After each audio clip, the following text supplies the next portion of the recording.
Find out 7 IT policies and procedures you must have in place for HIPAA compliance on IT Done Right next.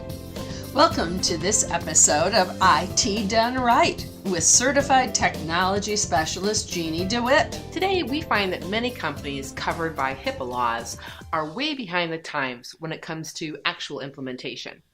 So if you're not up to date, or maybe you're not sure, here are 7 IT policies and procedures that you must have in place to be compliant. Number 1, you need an access control policy in place. This needs to include things like how users are granted access to programs, client data, and equipment. It also needs to include how administrators are notified to disable accounts when needed. Number 2, you need a workstation use policy. Things like requiring secure passwords, monitoring logins, and limiting unsuccessful logins are just a few of the basics. Policies also need to cover basic security practices such as not allowing passwords to be written down or shared with others. Number 3, you need to have in place security awareness training. Organizations must ensure regular training of employees regarding security updates and what to be aware of. You must also keep an audit trail of your reminders and communications in case you're audited. Number 4, malicious software controls.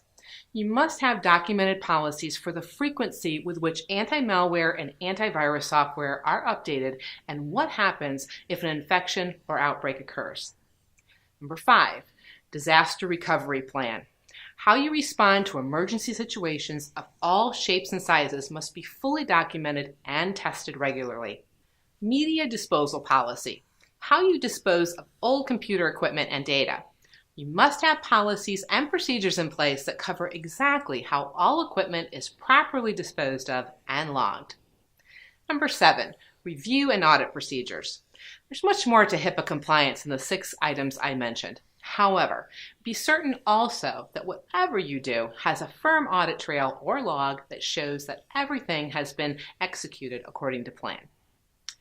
These are just starting points. If you're subject to HIPAA or just want to make sure that your company is covered by these simple best practices, contact our office and we'll be happy to review these areas with you.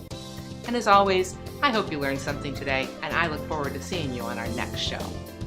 Thank you for watching this episode of IT Done Right with Jeannie DeWitt. For more great information, visit her website at hireanitexpert.com. Also browse the other shows found right here at Columbus Biz TV Shows.